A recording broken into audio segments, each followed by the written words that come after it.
Seperti apa Tiza pertama kali menelusuri sungai, laut yang memang sudah tercemar begitu? Reaksi yang didapat, kita pengen tahu. Ya, saya sering melakukan kegiatan susur sungai. Waktu itu bersama teman-teman komunitas Ciliwung, melakukan susur sungai Ciliwung. Pernah juga melakukan bersih-bersih pantai ke Pulau Seribu. Di sana banyak pulau-pulau yang penuh dengan sampah.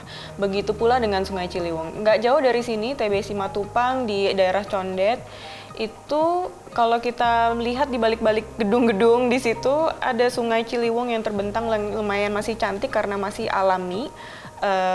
Kiri kanannya, tetapi sudah sangat dipenuhi dengan kantong plastik, terutama kantong plastik.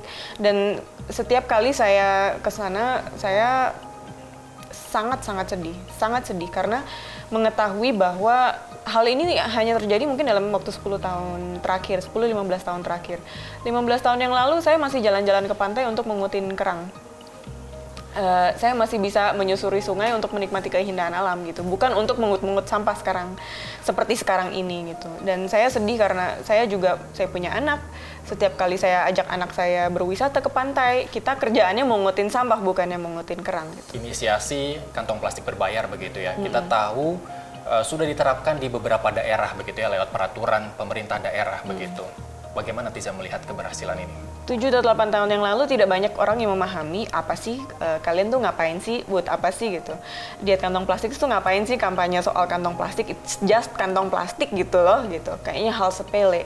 Tapi sekarang semua orang sudah memahami. Setiap kali kita melakukan kampanye atau ngobrol aja sama teman-teman, rekan kerja, mereka sudah tahu bahwa plastik itu adalah sesuatu yang sangat berbahaya dan merusak bagi lingkungan.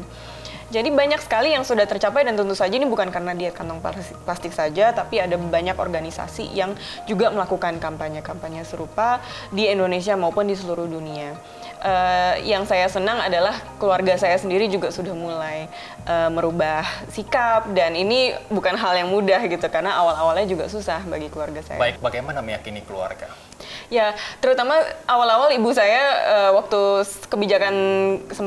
kebijakan kantong plastik berbayar, ibu saya sempat bilang, aduh Tiza kamu tuh bikin saya repot deh. Karena protes sekarang begitu ya? Karena sekarang kalau belanja udah nggak kasih kantong plastiknya udah harus harus bayar, terus kasirnya juga nggak langsung ngasih gitu. Tapi kemudian saya ketawa-ketawa aja lah, tapi lambat laun malah sekarang ibu saya setiap kali berbelanja sudah pasti bawa kantong belanja sendiri, bapak saya juga pasti bawa kantong belanja sendiri. Anak saya yang umur 5 tahun sudah rajin untuk ngasih tahu kepada semua orang untuk tidak pakai kantong plastik karena katanya kantong plastik bisa membunuh kura-kura dan hewan laut lainnya gitu. Jadi terlihat jelas lah perubahan di keluarga saya. Baik, kampanye yang dilakukan keluarga atas kesadaran mereka sendiri atau ada titipan kampanye dari Tiza sendiri untuk mereka menyampaikan? Tidak ada titipan kampanye, mereka cuma melihat aja apa yang saya lakukan. Jadi saya nggak pernah memaksa dan juga saya menyadari bahwa perilaku berubah itu tidak bisa tercapai hanya dengan minta orang berubah gitu. Karena ada sistem yang tidak memudahkan orang untuk berubah. Makanya saya fokus di mengubah sistem, bagaimana caranya agar supermarket yang bilang kepada konsumen, bukan saya yang bilang ke masyarakat gitu, siapa saya juga gitu kan.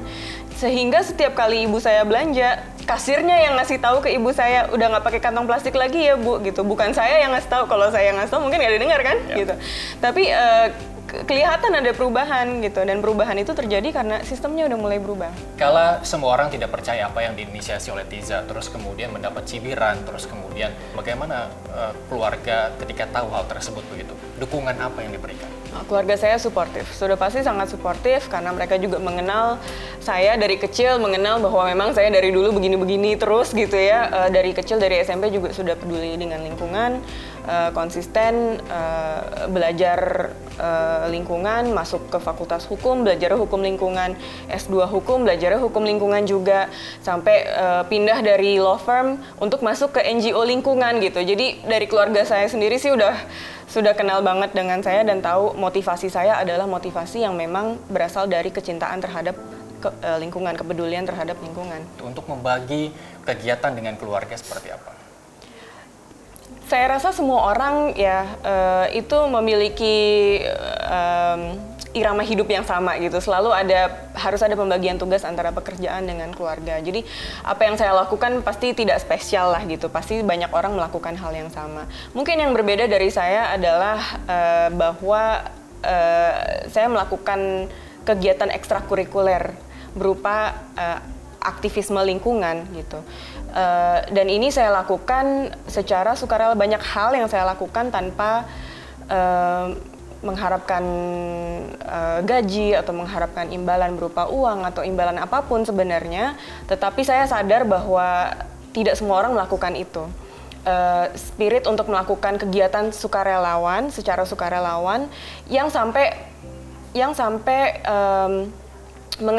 menyita banyak sekali waktu dalam kehidupan sehari-hari, itu tidak semua orang melakukan, saya sadar itu. Dan itu juga nggak mudah bagi saya gitu.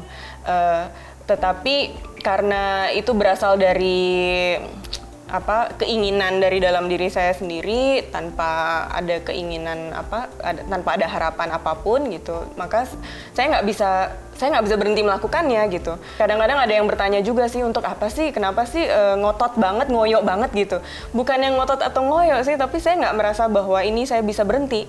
Ini terlalu serius masalahnya, dan ini suatu masalah yang saya tidak bisa berhenti untuk memedulikannya gitu. Kalau saya nggak bisa berhenti peduli, maka saya juga nggak bisa berhenti mencoba mencari solusinya.